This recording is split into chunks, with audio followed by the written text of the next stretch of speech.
कहूँ मैं कृष्ण कहना राम या रघुराई, हर रूप में जगत पिता तेरी ही छवि समाई। कहूँ मैं सीता माँ राधे रानी या लक्ष्मी माई, हर रूप में जगत जननी माता तू ही आई। नमस्कार दोस्तों, राधे राधे, जय श्री कृष्ण। आज जो हम कहानी सुनेंगे, भाग्य बड़ा या लक्ष्मी। एक दिन भाग्य और लक्ष्मी में बातें हो रही थी। लक्ष्मी ने भाग्य से कहा, मैं तुम्हारे साथ के बिना भी किसी इंसान को धनवान बना सकती हूँ। भाग्य ने इस पर कहा, आप मेरे बिना किसी भी इंसान को धनवान नहीं बना सकती, क्योंकि जिस व्यक्ति का भाग्य साथ देता है, लक्ष्मी उसी के पास ठहर पाती है, अन्यथा नहीं। धीरे धीरे इस बात ने बहस का रूप ले लिया। अब दोनों अपनी अपनी बात लेकर विष्णु जी के पास पहुँचे।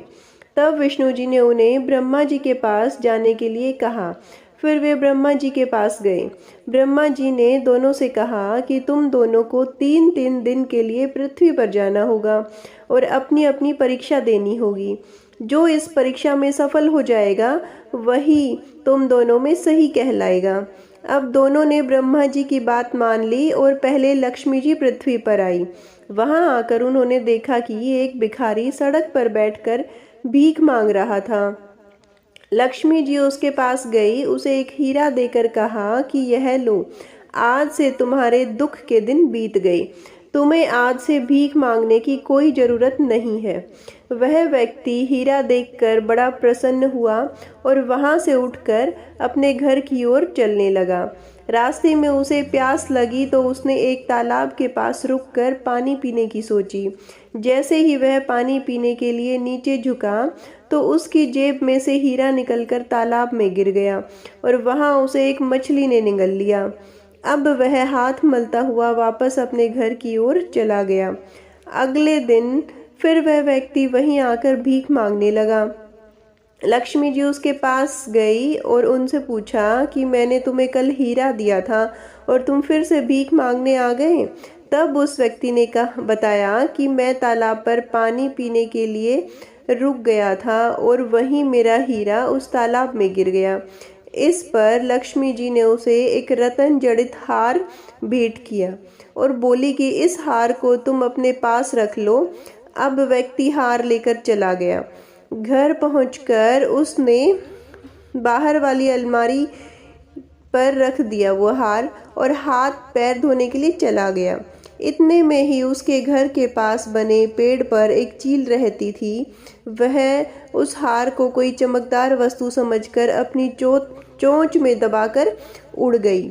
अब वह व्यक्ति वापस आया तो उसे हार नहीं मिला। वह फिर अपने भाग्य को कोस रहा था। अगले दिन फिर दोबारा वह भीख मांगने के लिए पहुंच गया। लक्ष्मी जी ने फिर से वही प्रश्न किया। उसने सारा हाल लक्ष्मी जी को बताया। अब अंत में लक्ष्मी जी ने उसे एक सोने की ईंट दी और कहा कि इसे ले जाकर तुम अपने सारे कष्ट दूर कर लेना। अब वह व्यक्ति सोने की ईंट को लेकर अपने घर की ओर चल दिया।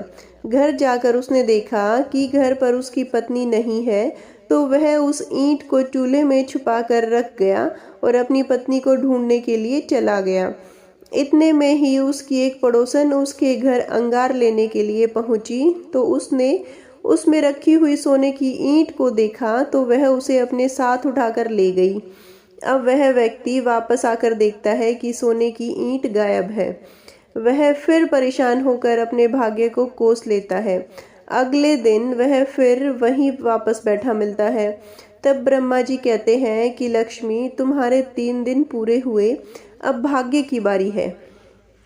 अब भाग्य उस व्यक्ति के पास जाता है और उसे एक खोटा सिक्का देकर उसे कहता है कि तुम आज इससे अपना काम चला लेना। वह उसे लेकर घर की ओर चल देता है। रास्ते में वह सोचता है कि इस सिक्के के बदले कुछ ज़्यादा अच्छी चीज़ तो नहीं मिलेगी, लेकिन कोई न कोई छोटी मछली जरूर मिल जाएगी। ऐसा सोच वह मछली वाले के पास मछली खरीदने पहुंच जाता है। अब वह उसके बदले एक छोटी सी मछली खरीद लेता है। संयोग से वह वही मछली होती है जिसके पेट में लक्ष्मी जी द्वारा दिया गया हीरा था।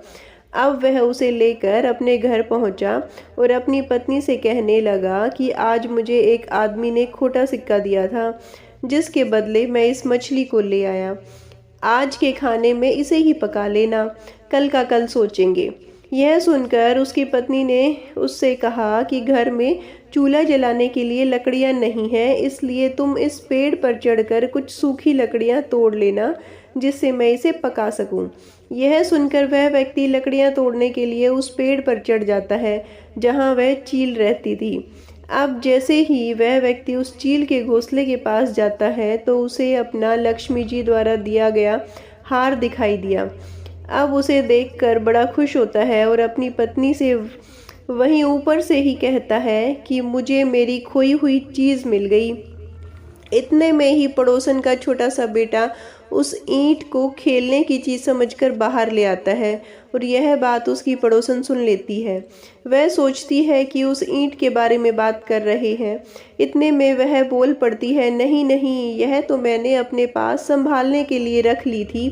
घर पर कोई नहीं था, इसलिए मैं इसे लेकर अपने पास आ गई और संभाल कर रख लिया। मैं तो इसे देने वाली ही थी।